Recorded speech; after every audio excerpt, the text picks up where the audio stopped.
Lo que plantea el gobierno es quedarse y tener continuidad Ahora, en la gestión. la inflación que para, digamos, para los privados es 2%, para el gobierno es 1%, o por lo menos para el INDEC, ¿es una inflación piso o es una inflación techo? Mirando de acá hasta las elecciones. De acá hasta las elecciones podemos esperar que haya ya tocado el piso y empiece a recuperarse un poco la inflación.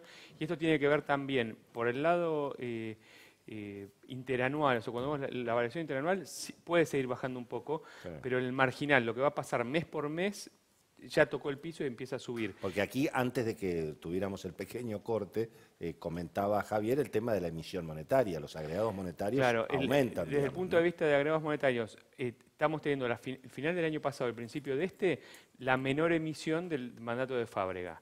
Y ahora estamos viendo, vamos a empezar a ver la mayor emisión que hubo desde que estaba Vanoli. Claro, sí. Ahora, digamos, eso es muy correcto lo que dice Paco. Digo, voy a aclarar por qué.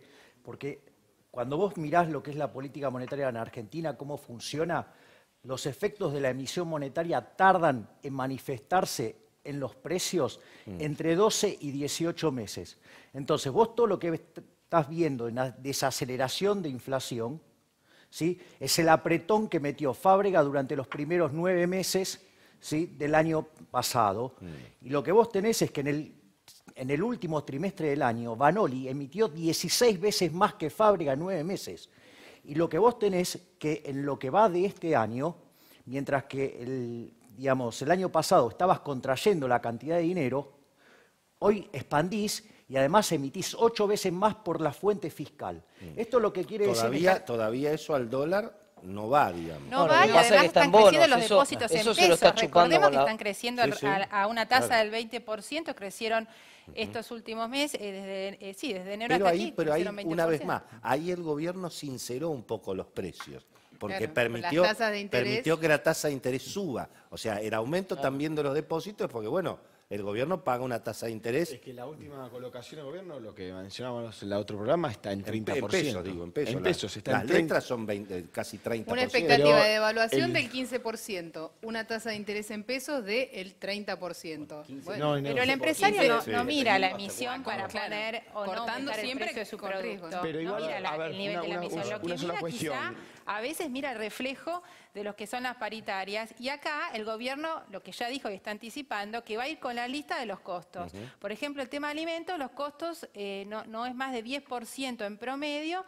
de lo que implica, por ejemplo, fabricar un producto alimenticio. Entonces no se puede ir, si se aumenta, por ejemplo, un 27% en el rubro de comercio, depende de lo que sea, no se puede aumentar directamente un 27% de los precios. Ahí es donde va a poner el ojo del gobierno. Esa es una mala concepción de cómo se forman los precios. Con más plata en la calle. A ver, digamos, eso es volver, digamos, a la teoría marxista de cómo se forman los precios a partir de los costos. O sea, yo, digamos, lo que puedo hacer es, mira, yo puedo agarrar, te lo cuento con un ejemplo, puedo hacer un auto a mano, una cosa desastrosa, me cuesta un montón, y cuando vos te lo quiero valorar, me vas a decir, ¿cuánto vale? Nada, porque es una porquería. ¿Me comprendés? O sea, no vale por los costos, las cosas valen en función de la que la gente decide tener. En el caso de los autos hoy valen porque no hay, digamos. Bueno, hay más demanda que producto en la calle, digamos. Y con un dólar fijo, además, y retrasado. Bueno, estoy hablando de un componente, no es el único componente el tema del costo, pero muchos dicen, ay, si me aumenta 27% los salarios, tengo que ir a eso, y eso lo escuchamos de muchos empresarios. Pero eso también es una mala concepción teórica, creer que los precios vienen determinados por los salarios o por las ganancias, no es así. El nivel de precios viene determinado por la emisión monetaria. Lo llamativo es que esta política de los controles de precios, que ya se reflejó como fracasada, o sea, sigan intentando un poco lo mismo, digamos. Además del comentario que decía Javier, que es completamente intuitivo, digamos, es insistir con la misma receta que ya se verificó que fracasó. Eso no va a cambiar. Bueno, pero por eso, por supuesto. Lo que pasa es que ahí está, digamos, mirando, el gobierno va a seguir administrando el plan económico como lo conocemos, no creo que vaya a cambiar. Y entonces no va a bajar la inflación. Pero la pregunta es, ¿alguien puede cambiar? Porque cuando Vanoli dice ahora, el año que viene no se puede abrir el cepo, cuando dice caso por caso vamos a tener que negociar uno por uno. Ahora, digamos, ¿se va a poder abrir el cepo o no se va a poder abrir el cepo? Porque si no, para eso que siga Kicillof, digamos. ¿Para qué vamos? Digamos, bueno, es de lo que se habla estos días. Obviamente. Si la continuidad de este gobierno se plantea con Kicillof, Manoli, claramente no se puede abrir el cepo. O sea, el cepo se puede abrir si generás algo nuevo, una confianza diferente, entrada de capitales. Perdón, Paco, pero cuando habla Miguel Bain, cuando habla alguno de los Piñanelli, estuvo acá y lo dijo también, no hablan de salir del cepo el 11 de diciembre. Bueno, tampoco ninguno habla de salir del cepo mientras rápido. no salgas del cepo, la economía sigue estancada. O sea, no hay forma de hacer crecer esta economía si no abrís el cepo. Yo quiero hacer un comentario. Aún algunos economistas que están cerca de Mauricio Macri salieron a decir tenga mano el tallador, no es que se va a salir de un día para el otro. Es muy peligroso, entonces, Willy. ¿cómo es el tema? Es muy peligroso manejar un timón, ¿no? Para hacer la analogía con el programa, cuando no se tiene la menor idea de para qué sirven los comandos. Entonces, a mí me preocupa mucho la confusión de creer que en realidad son los salarios los culpables de la inflación, porque la verdad que primero, eso es poner la responsabilidad de inflación en los trabajadores, cuando es exactamente al revés. Y no lo digo esto simplemente por ponerme al lado del trabajador o no ponerme al lado del trabajador, sino porque en realidad lo que están haciendo los trabajadores es simplemente pedir los salarios que tienen que ver con las expectativas que se están formando en la economía de cómo van a seguir los precios. Es al revés, es una consecuencia del proceso inflacionario que los salarios tengan ese nivel. Si vos pinchás el proceso inflacionario por atrás, a ningún gremio se le ocurriría pedir 27. Si vos pudieras prometerle al gremio y mostrarle que en los próximos 12 meses no va a haber inflación. Pero el gobierno dice que la inflación futura va a ser menor. No, pero eso también es inconsistente. Eso también es, no, la evidencia que se cierra 27. Perdóname, Mara, la evidencia que se cierra 27, que no se cree. Sí, igual vos no podés estar dando 7% de aumento salarial real en un contexto de parate de la economía, es una locura. Pero si las expectativas futuras es menor la inflación, ¿qué importa que el salario suba a 27? Inclusive tenemos a bancarios de paro la semana próxima que podrían negociar más de un 27 y lo podrían hacer perfectamente porque esas empresas ganaron, los bancos son los que ganaron el año pasado 70%. Y si le quieren dar más a ese sector y pueden presionar, lo pueden hacer. El tema es que no se traslade a precios. Como logró el acuerdo de los bancarios, y eso ha pasado con varios gremios. No, bancarios no llegó con un acuerdo cerrado. Igual 70% no ganaron los bancos. Sí, los informes de los balances da bastante cercano al 70%. Está la información del Banco Central, estamos hablando de informe de balances. La presidenta dice que hay que discutir ideas, que no hay que debatir pavadas. Vamos a hablar del cepo, digamos. ¿Cómo es el tema? Es decir, ¿se va a poder salir o nadie va a poder salir del cepo? En la medida que no quieran sincerar algunos precios de la economía, entre esos el dólar, claramente vos no podés abrir el cepo con un dólar a 9 que llegue a 10 a fin de año, te lo sacan de las manos. Entonces, el día que vos levantás el cepo, si no traes un montón de dólares para seguir sosteniendo este precio que a 9 parece barato, va a ser difícil o imposible hacerlo. ¿Vos, Javier, qué decís? Mira, yo lo que te digo, ahí vos tenés dos problemas monetarios muy importantes. Uno el que tiene que ver con la emisión, ¿sí? Y otro que, digamos, con la oferta de dinero. Y hay otro problema que tiene que ver con la demanda de dinero. Sí, primero está el déficit fiscal. Claro, bueno, por eso. Fíjate esto, vos el déficit fiscal con un déficit fiscal de 6 puntos del PBI, con 2 puntos de vencimiento, con 2 puntos de renegociación de letras, tenés un buraco fiscal de 10 puntos del PBI. Y eso 70% lo vas a financiar con emisión monetaria, con lo cual cuando te quieras dar cuenta vas a estar creciendo la cantidad de dinero al orden del 40-45%. Ahora veamos por el lado de la demanda de dinero qué es lo que está pasando. Es muy interesante lo que ustedes estaban mencionando en cuanto a los depósitos. Cuando ustedes miran cómo crece la base monetaria y cómo crecen los distintos agregados monetarios, una de las cosas que está implícita es que el multiplicador monetario está aumentando. Si el multiplicador monetario está aumentando, quiere decir que la demanda de dinero está creciendo poco. Esto lo que significa es que vos no vas a tener demanda de dinero, por ejemplo, para abrir el cepo. Y una de las cosas que te va a pasar es que si vos le estás tirando dinero y la demanda no te lo quiere tomar, te va a ir contra la moneda extranjera. Es decir, entonces, si vos además te fijás que cuando Fábrega toma... Bueno, está bien, pero entonces tiene razón Banoli. Entonces tenemos control de cambio forever. Por un rato largo, claro. Control de cambio para siempre. Pero los dólares no están. ¿Quién va a venir a poner guita acá, digamos, en ese la contexto? discusión del cepo tiene que ser la discusión posterior al cambio de política macroeconómica. Lo que hay que discutir es cómo vamos a reducir el déficit y cómo lo vamos a financiar. Después de discutir eso... Ahí discutimos cómo salir del cepo. Que los empresarios ahí del cepo salimos solo. Pero para reducir el déficit hay que discutir el rol del Estado. Y vos fíjate que eso recientemente los principales empresarios de la Argentina han dicho que quieren Estado. Y que quieren un Estado eficiente, grande. Un Estado grande. Macri dijo que va a mantener YPF tal como está. Sí. Pero el Estado puede ser mayor o menor y eso es discutible. O sea, hoy se gasta mucho y se gasta muy mal además. Entonces, posiblemente la discusión, si hay que achicarlo o no, valga la pena. Pero más allá de eso hay que corregir lo que está mal gastado hoy y ya con eso tenés bastante. Teníamos unas placas, teníamos unas placas que tenían que ver con de la discusión del cepo y todo eso. Sí, con el cepo, para ver un poco qué dice el oficialismo, pero también qué dice la oposición. Veamos lo que decía Alejandro Banoli hoy en el diario El Cronista. Bueno, esto, ¿no? La apertura del cepo depende de la economía argentina y mundial, no depende del candidato. En eso estamos todos de acuerdo. No depende del candidato, ¿no? Claro. Dice, no. Ahora, ¿y qué dicen los economistas de, por ejemplo, Daniel Scioli? A ver, Miguel Bain.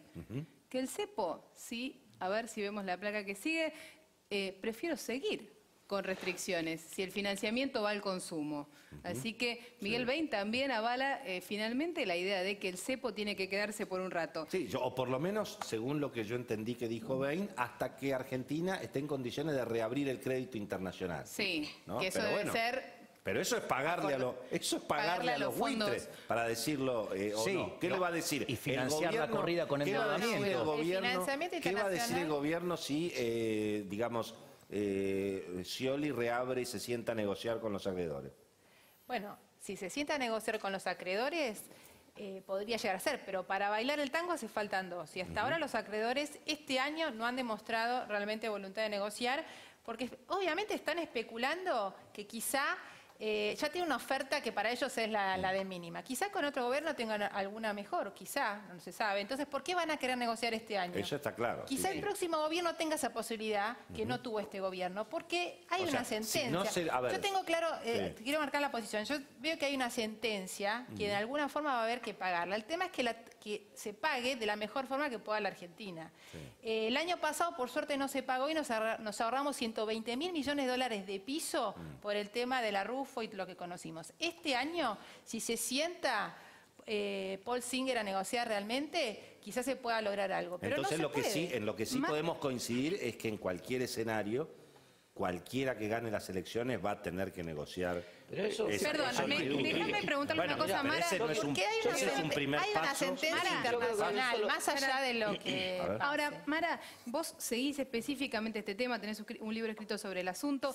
¿Vos te imaginás a un Kicillof que siga como ministro de Economía en un gobierno, por ejemplo, de Daniel Scioli, negociando? ¿O te parece que la posición de no negociar es del ministro o es de la presidenta? Kicillof sin Cristina, ¿negocia o no negocia? Yo creo que no es posición de no negociar. El timing es político en todo, y en eso también. Y en este momento quizá no es el mejor timing político para negociar. El año que viene quizá haya un escenario mejor para negociar y sea Kicillof el primero que esté negociando, si es que sigue un gobierno de Scioli que quiere que alguien como Axel Kicillof lidere la negociación con los buitres. Pero Mara, me parece que es todo lo contrario. Es mucho mejor negociar este año cuando ellos no esperan nada de Argentina, donde vos le podés generar una quita mayor. O sea, pagarles el 100%. No, para nada. No, es que no es pagar el 100%. Este año, si vos te sentás con los fondos, le podés sacar una quita mucho mayor que la que le pueda sacar cualquier ministro el año que viene. Pero quiero aclarar que Mara cuando va a Nueva York almuerza con Griesa, ¿es verdad o no? ¿Con quién? Con Griesa. Una vez estuviste con Griesa, me he cruzado en un restaurante. ¿Cómo lo sabes? ¿Viste? Así que atenti. Estaba con su señora, el juez Tomás Griesa, y él le ponía el saco. Exactamente. Mirá, así que sabemos que es un caballero. Paco, Es un caballero, el doctor Griesa, pero bueno, evidentemente está ensañado con la Argentina porque se podría jubilar. Tiene 11, 12 años de... ¿Qué es lo que dura el caso argentino? Griesa trabaja ad honorem. Desde que se jubiló trabaja ad honorem. Quiero hacer un punto que me parece que no quisiera generar una falsa expectativa, ¿no? Porque a veces el discurso, Paco, me parece que es un poco demagógico cuando nosotros decimos no, que hay que conseguir una quita. Acá hay una sentencia judicial. Sí.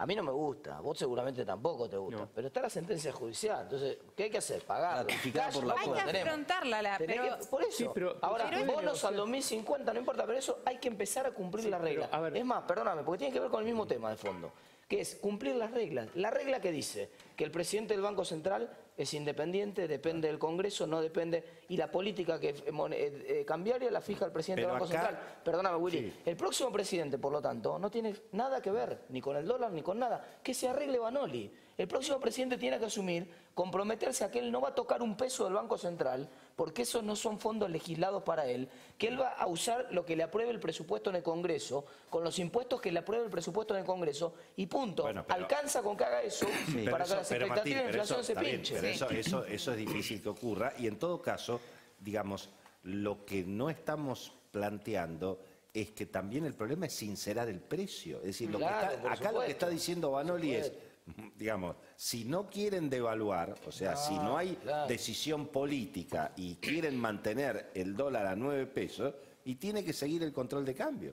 Y en eso está diciendo la verdad, Vanoli. Fíjate vos, Willy, que digamos, pero en toda política es mejor el gradualismo y cierta estabilidad que los cambios bruscos. Ya lo vimos también con lo que pasó con Fábrega el año pasado. También cuando quiso acomodar un poco, bueno, se fue un poco... Bueno, al revés. Fábrega quiso hacer gradualismo. Quiso hacer gradualismo y no le salió. Ahí para mí hubo una descoordinación entre lo que hacía el ministro y lo que hacía el presidente del Banco Central. Cambiaron la política un 20%. No era eso. Pero después cuando vino Vanoli hubo coordinación.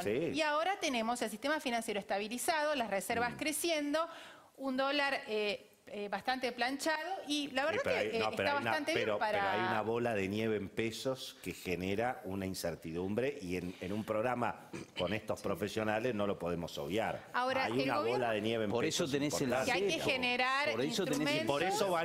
Por eso Vanoli dice, si esa bola de nieve las empresas se la van a querer llevar toda junta y van a tener que venir de a uno. Y dice la verdad. Sí, pero es que ahí está el punto. Vos fíjate esto, digo, yo quiero ir... Perdón, Bain dice lo mismo además. Dice, vamos a tener que negociar con las empresas a ver lo demás. A ver, digamos, no sé si es gradual, no creces. A ver, yo te voy a... Lo raro es vivir con cepo. El primer punto es, lo que hay que entender es la situación que enfrentó Fábrega, que era un ataque especulativo, porque sobraban 5 puntos del PBI de dinero. Lo que hizo Fábrega, ¿sí? Digamos que frizó la cantidad de dinero con una inflación acelerando consecuencia de la DEVA, hizo que el sobrante de dinero cayera a 1 punto del PBI. ¿Sí? Está bien. Claro. ¿Qué quiere decir? Que si hubiera seguido la política monetaria de Fábrega, ¿sí? A fin de año te hubiera podido abrir el cepo. ¿Por qué es importante abrir el cepo? Y por eso no estoy de acuerdo con lo que dice Ben y estoy de acuerdo con lo que dice Martín. ¿Por qué es importante abrir el cepo? Digamos, obviamente que no se hace de cualquier manera. Hay que sincerar el precio. Exactamente, pero vos para sincerar el precio, lo primero que tenés que hacer es... Atacarse el salario real. Pero ahí tenés 80% de la clase política diciendo, ¿querés la devaluación? No, pero pará. No se van todos para atrás ahí. Vas a tener devaluación si no tenés demanda de dinero y si no estás emitiendo descontroladamente como hace este gobierno. Sin duda, entonces, pero eso ya se hizo. Eso ya se hizo, claro. Pero por eso lo que vos tenés que hacer es esterilizar la cantidad de dinero que está sobrando en la economía. Cuando vos hagas eso, digamos, lo que vos vas a permitir es nivelar el mercado cambiario. Eso lo que te va a hacer es liberar las fuerzas en el resto de la economía, porque vos hoy, con este precio artificial, lo que vos tenés es un exceso de demanda de divisas y exceso de oferta en el resto de la economía. Tampoco es tanta la diferencia. Si a 13 mangos sobran dólares. Nunca vas a tener demanda de dinero con los niveles de inflación que tenés y la tasa de interés baja. Entonces, con tasa de interés negativa nadie va a querer tener dinero. No, claramente. Es como ahorrar en cubito de hielo en el desierto. Digamos. Eso estoy de acuerdo. También se decía que no se podía liberar el precio de la nafta, ¿te acordás? Sí. Y bueno, y se hizo un desastre en la política energética y vino Kicillof a cambiar esa política energética y puso precio de mercado. Por necesidad, por convicción, la nafta vale. Sí. Y si no levantan el cepo, no hay inversiones y no hay crecimiento. ¿Por qué no se hace con el dólar? Entonces pensemos un 2016 sin crecimiento bajo cualquier gobierno. Real. Y la nafta no. El gobierno también atacó el salario real. El dólar ataca más directamente. La inflación es la que ataca el salario real. El primero que ataca el salario real es el gobierno. La receta de él es que suban los precios a ver, te voy a explicar. El primero que ataca al salario real es el gobierno. Te voy a explicar. Porque en los primeros 4 años de este régimen, la economía se expandió al 8%, después al 4% y después al 0%. ¿Sí? Esta economía, digamos, te mata con impuestos y hace que la economía sea inviable. Es inviable invertir en esta economía. Cuando vos, además que no podés invertir y no podés acumular capital porque destrozaste todas las definiciones de capital que existen, ¿sí? Vos te quedás sin capital. Al no haber capital, ¿sabes qué? El valor del salario cae. O sea, el que está destrozando el salario en esta economía es el gobierno destruyendo el capital de la economía. Permítanme una sola cosa, pero lo que viene, no sé si es tan distinto a lo que está planteando, digamos, más allá de la polémica mayor o menor ortodoxia económica. Pero ahí no me queda muy claro. Que alguien vaya a cambiar demasiado. ¿Qué dicen los economistas de Sergio Massa? Incluso los economistas de Mauricio Macri, porque finalmente Bain y Vanoli más o menos dicen... Es que la restricción externa es real, Willy. Hay una restricción externa real. A 9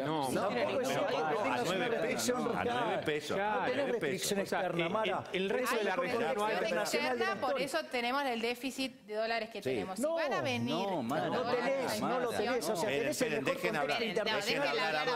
Dejen hablar. Argentina tiene restricción externa, que es autoinfligida. Ya está, pero está bien, dejemos terminar. A ver. Yo hablaba del tema de Bain, Frávega también, González Fraga, todos hablan de este gradualismo, de que hay que tender a un tipo de cambio único, pero hay que tener gradualismo, hay que eliminar de a poco las restricciones y no se puede un día para el otro. Y además atraer capitales, pero no atraerlos de cualquier manera. Quizá permitir endeudamiento para infraestructura, generar cierto canal para infraestructura para que se pueda generar ese endeudamiento, pero no mucho más, y no puede ser de un día para el otro. Bueno, también teniendo el contexto internacional, como dice Vanoli. Tenemos a la titular de la FED, ¿no? Pero ahí sobran dólares afuera. Bueno, la tasa va a seguir sobrando, por las expectativas son que junio septiembre, ¿no?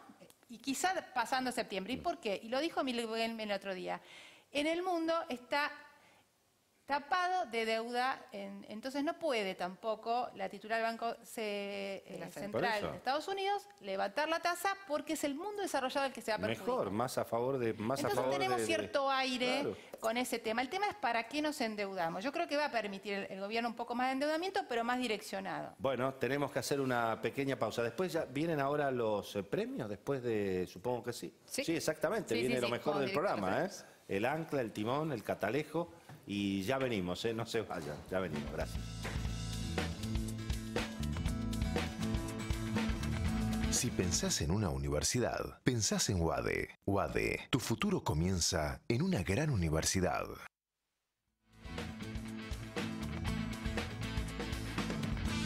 Sí a 1.300 cámaras de seguridad. Sí a 130 móviles blindados y equipados. Y sí al centro de monitoreo. ¿Te animas a seguir diciendo que sí a la seguridad? Yo digo que sí.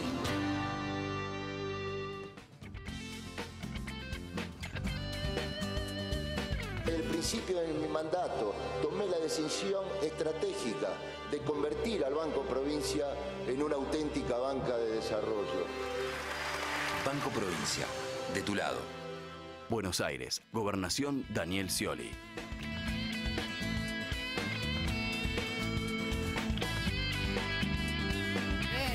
Sí. Bueno, estamos con muy poquito tiempo para el cierre del programa. Tenemos los premios. Hubo mucha polémica, así que se hizo cortito.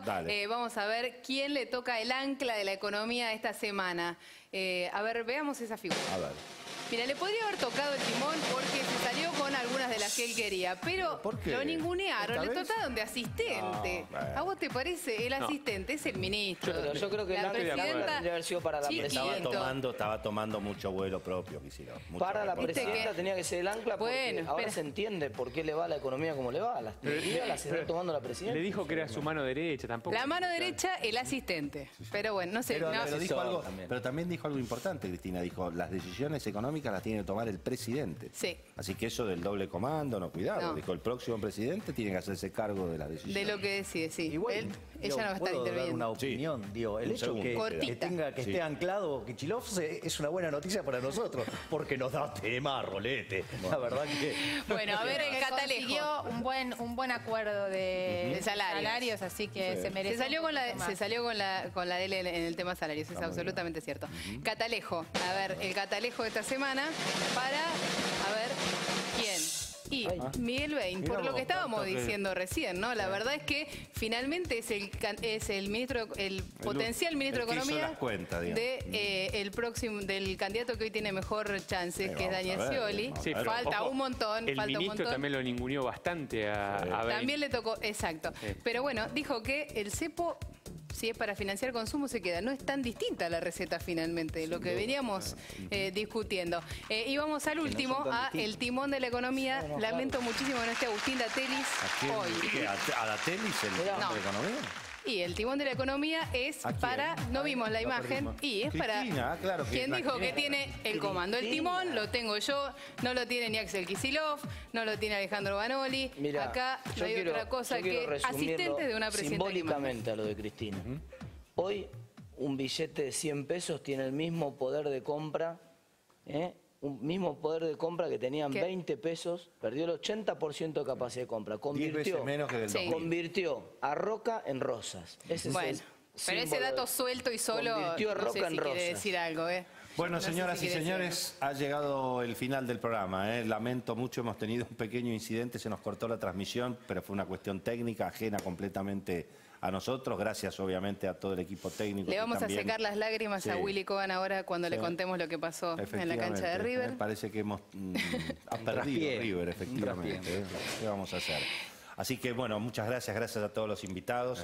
Nos vemos el próximo jueves, ¿verdad? El jueves a las 11 de la noche. Señor. No se olviden, todos los jueves, el timón de la economía. Muchas gracias.